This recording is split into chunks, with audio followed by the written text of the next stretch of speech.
എന്താണ് അൻവർ പിണറായി സത്തെ കുറിച്ച് പറയുന്നതിൽ ഒരു കമ്മ്യൂണിസ്റ്റുകാരനും പോസ്റ്റ് ഇടുന്നില്ല. ഒരാൾക്ക് ഇതുവരെ തൊഴിൽ കൊടുക്കാൻ ഈ മണ്ഡലത്തിൽ സാധിച്ചിട്ടുണ്ട്. ഒറ്റാൾക്ക്. മന്ത്രി മറുപടി പറയട്ടെ. പക്ഷെ ഇപ്പം എനിക്കൊരു സമാധാനമുണ്ട്. ഞാനിവിടെ ഇറങ്ങിയതിന് ശേഷം 100 ആൾക്ക് മുമ്പിൽ തൊഴിൽ കൊടുത്തു. 100 ചെറുപ്പക്കാർക്ക് 15,000 രൂപ സാലറി. വർക്ക് അറ്റ് ഹോമാണ്, സൈബറാണ്. മനസ്സിലായില്ലേ? PV അൻവർ പോസ്റ്റ് ഇട്ടാൽ അൻവറിന്റെ ബാപ്പാക്കും ബാപ്പാന്റെ ബാപ്പാക്കും വല്യാപ്പാന്റെ ബാപ്പാക്കും വിളിക്കാൻ 100 ആളെ ചെലവിനെടുത്ത് നിർത്തിക്കണം. എനിക്കത് കേട്ടപ്പോൾ സന്തോഷമായി. 100 ആളെങ്കിലും ജീവിച്ചു പോകണ്ടല്ലോ അല്ലേ? 15 ലക്ഷം റുപ്യ വരും. 15,000 വെച്ച് ഒരു മാസം കൊടുക്കാൻ 45 ലക്ഷം റുപ്യ ആയിക്കോട്ടെ. ആ കുട്ടിയൊക്കെ അത് കിട്ടുമല്ലോ. ഓല് വിളിച്ചോട്ടെ അറിഞ്ഞു.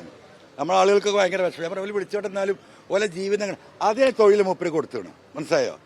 എന്നിട്ട് PV അൻവർ മരുമോശനത്തിനെ കുറിച്ച് പറയാണ്. അതിലാണ് പരാതി. ഇവിടെ ഒരു മരുമോനിസം എന്ന് പറയുന്നത് ഇത് തന്നെയാണ്. ധിക്കാരാണ്, അഹങ്കാരം. ഈ ആധുനിക സംവിധാനങ്ങളും ഈ ഭരണ സംവിധാനവും മുഖ്യമന്ത്രി ഉണ്ടായിട്ട് ഈ ആശുപത്രിന്റെ ഗതിയാണിത്. ഇത്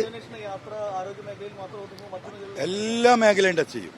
ഞങ്ങളൊരു 20ഓളം സ്പോട്ടുകൾ UDF ലീഡർഷിപ്പ് ഇവിടെ കണ്ടെത്തിയിട്ടുണ്ട്. ഇതുപോലെയുള്ള ജനങ്ങൾ അനുഭവിക്കുന്ന ഈ പറയുന്ന മന്ത്രി ഒരു ഫോൺ ചെയ്താൽ പരിഹരിക്കാൻ കഴിയുന്ന എത്രയോ വിഷയങ്ങൾ. ചാലിയത്തുങ്ങൾ വന്നല്ലോ. ഈ പറയുന്ന വികസനം മുട്ടിന് ചാലിയാണല്ലോ. നിങ്ങളൊക്കെ തന്നെ അങ്ങോട്ട് ഇറങ്ങിയില്ലല്ലോ. കാരണം ഇറങ്ങണമെങ്കിൽ അവിടെ തന്നെ തോണി വേണം. ഇവിടെ കരയിൽ മാർക്കറ്റിൽ തോണി വേണ്ട അവസ്ഥ ഉള്ള മാർക്കറ്റ് ഈ ചാലിയമാണ്. അപ്പം ഞങ്ങൾ ഓരോ വികസനവും, കാരണം വികസനം നടത്തിയിട്ട് വെല്ലുവിളിക്കുകയാണല്ലോ. അപ്പോൾ ജനങ്ങൾ ബോധ്യപ്പെടട്ടെ. എനിക്ക് ഒറ്റ റിക്വസ്റ്റാണ് എൻ്റെ പത്രമാധ്യമ പ്രവർത്തകരോട്. ദയവായിട്ട് നിങ്ങൾ ഇതൊക്കെ ഒന്ന് പരിശോധിക്കണം. നിങ്ങൾ ജനങ്ങൾക്ക് വേണ്ടിയിട്ടാണല്ലോ വർക്ക് ചെയ്യുന്നത്. ഞങ്ങൾ ഈ കാണിക്കുന്ന കാര്യത്തിൽ എന്തെങ്കിലും ഞങ്ങൾ എന്താ പറയുക കളവ് പറയുന്നുണ്ടെങ്കിലോ വളച്ചൊടിക്കുന്നോ നിങ്ങൾ ചോദിച്ചോ. നേർക്ക് നേരെ നമുക്ക് സംവദിക്കാം. വളരെ മോശമാണ്, വളരെ മോശം. നിലമ്പൂരിലേക്ക് വെല്ലുവിളിക്കുക മന്ത്രിനെ. 10-67 മെഷീനുണ്ട് ഈ പറയുന്ന ഡയാലിസിസ് നിലമ്പൂരിൽ. അതിൽ 10-30 ഫ്രീ ആയിട്ട് താലൂക്ക് ആശുപത്രിന്റെ താഴെയാണ് CHC, അവിടെയാണ് പ്രവർത്തിക്കുന്നത്. അപ്പം എന്താണ്, ആവശ്യമുണ്ടെങ്കിൽ വേരിലും കായ്ക്കും. പക്ഷെ ഇവിടെ ഒരാവശ്യമില്ല. മൂപ്പര് ഈ പറന്ന് നടന്ന് ഈ റീൽസും ഇട്ട് ആളുകളെ പറ്റിക്കാന്ന് വിചാരിച്ചിരുന്നു. എവിടെ ഇപ്പം മന്ത്രി? നിയമസഭയിൽ പോലും പോകാതെ അതെ ചോദിക്കുന്നത്. എവിടെ ഇപ്പം മന്ത്രി? കാണാൻ വേണ്ടി പോയിരുന്നു. അൻവർ സജീവമായതുകൊണ്ട് മന്ത്രിയും പേടിച്ചിട്ടുണ്ടോ? അല്ല, ബഹുമാനപ്പെട്ട കാന്തപുരം ഉസ്താദിനെ അദ്ദേഹം പോയി കണ്ടു. ആ ഫോട്ടോ ഞാൻ കണ്ടു. എനിക്ക് ഭയങ്കര സന്തോഷം തോന്നി. ഞാൻ 25 കൊല്ലമായിട്ട് കാന്തപുരം ഉസ്താദിനെ കാണുന്നുണ്ട്. മനസ്സിലായില്ലേ? ഇന്നും ഇന്നലെയല്ല. ഒരു ആവശ്യത്തിനല്ല അവിടെ പോകാറ്. അദ്ദേഹത്തെ കാണുകയും അദ്ദേഹവുമായി ബന്ധപ്പെട്ട സംവിധാനത്തിൽ ഇടപെടുകയൊക്കെ ചെയ്യുന്ന ആളാണ്. ഇപ്പൊ പോയിട്ട് എന്താ പറയാ സലാം അടിക്കേണ്ട ഗതികേട് അദ്ദേഹത്തിന് ഉണ്ടായിട്ടുള്ളൂ. അതുകൊണ്ട് നല്ല കാര്യം. എപ്പോഴെങ്കിലും ഒരു മനസ്സലിവൊക്കെ തോന്നിയല്ലോ. ഇപ്പോ വീണ ജോർജ മറുപടി പറയും. നിങ്ങൾ നോക്കണം, മന്ത്രിയുടെ ചോദ്യങ്ങൾക്ക് ഇത്രയും ദിവസമായിട്ട് ബഹുമാനപ്പെട്ട മന്ത്രി 2.5 ആഴ്ചയായി നിയമസഭ തുടങ്ങിയിട്ട്. ഈ ഗവൺമെന്റിന്റെ അവസാനത്തെ നിയമസഭാ സമ്മേളന. ഈ നിയമസഭാ സമ്മേളനത്തിൽ മൂപ്പര് ബേപ്പൂർ കൂടെയാണ്. 3-4 ദിവസമാണ് കേരളത്തിലെ നിയമസഭാ സമ്മേളനത്തിൽ മന്ത്രി പങ്കെടുത്തത്. എന്തിനാ ബേജാറാണ്?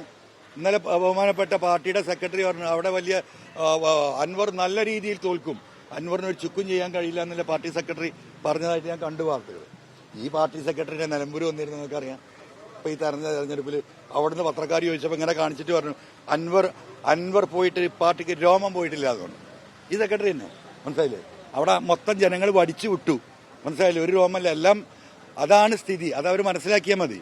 അപ്പം സ്വാഭാവികമായിട്ടും ഈ നിയമസഭാ സമ്മേളനം നടക്കുമ്പോൾ അവിടെ ഉണ്ടാകേണ്ട മന്ത്രി ഈ മണ്ഡലത്തിൽ കൂടെ ഓടി നടക്കുക എന്തിനു വേണ്ടിയിട്ടാ? എന്നിട്ട് എനിക്ക് കുറച്ച് ബന്ധുക്കളും സുഹൃത്തുക്കളൊക്കെ ഇവിടെ ഉണ്ടല്ലോ. ഞാൻ അവരെയൊക്കെ കാണുകയും പോവുകയും അവിടെ നിന്നൊക്കെ ഭക്ഷണം കഴിക്കുകയൊക്കെ ചെയ്തിരുന്നു. അപ്പം ചില ബന്ധുക്കളൊക്കെ എന്നെ വിളിക്കുകയാണ്. അന്നവർക്ക് ഒന്നും വിചാരിക്കരുത് കേട്ടോ, മൂപ്പര് രാവിലെ വിളിച്ചിരുന്നു, ഞാൻ ബ്രേക്ക്ഫാസ്റ്റിന് വരുന്നുണ്ട് കേട്ടോ എന്ന് പറഞ്ഞു. നമുക്ക് വരണ്ടാന്ന് പറയാൻ പറ്റുമോ? നിങ്ങളൊന്ന് ആലോചിച്ച് നോക്കൂ, വരണ്ടാന്ന് പറയാൻ പറ്റുമോ? ഉച്ചക്ക് വിളിക്കുകയാണ് എൻ്റെ വേറെ ബന്ധുവിനെ. എന്നിട്ട് പറയാണ് പിന്നെ മണി 11 ഞാനൊരു തിരക്കിലാണ്, ഉച്ചഭക്ഷണത്തിനാണ് വരുന്നുണ്ട്, ഉള്ള ഭക്ഷണം മതി കേട്ടോ.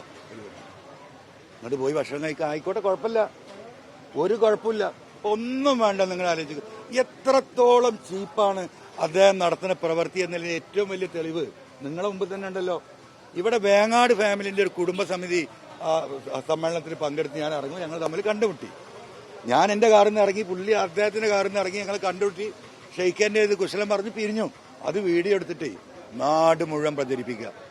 കണ്ടില്ലേ മുഹമ്മദ് റിയാസ്? ഏത് ശത്രുവിനെ കണ്ടാലും കെട്ടിപ്പിടിച്ച് ഉമ്മ വെക്കുന്ന മുഹമ്മദ് റിയാസിന്റെ മനസ്സലിവ് കണ്ടില്ല എന്നൊക്കെ പറഞ്ഞിട്ട് അത് മാർക്കറ്റ് ചെയ്ത ഇത്രയും ചീപ്പ് പൊളിറ്റിക്സ് അപ്പൊ ഇതിലപ്പുറം നിങ്ങൾക്ക് പ്രതീക്ഷിക്കാം. ഇതൊക്കെ ഒറ്റ കാര്യം പറയാൻ പറ്റുള്ളൂ. ഇവിടുത്തെ ജനങ്ങളെ പറ്റിച്ചുകൊണ്ട് ഈ കാര്യങ്ങൾ കൈകാര്യം ചെയ്ത് അങ്ങോട്ട് കടന്നു കളയാമെന്നത് അദ്ദേഹം കരുതുന്നുണ്ടെങ്കിൽ ജനങ്ങൾ ഇത് തിരിച്ചറിയും.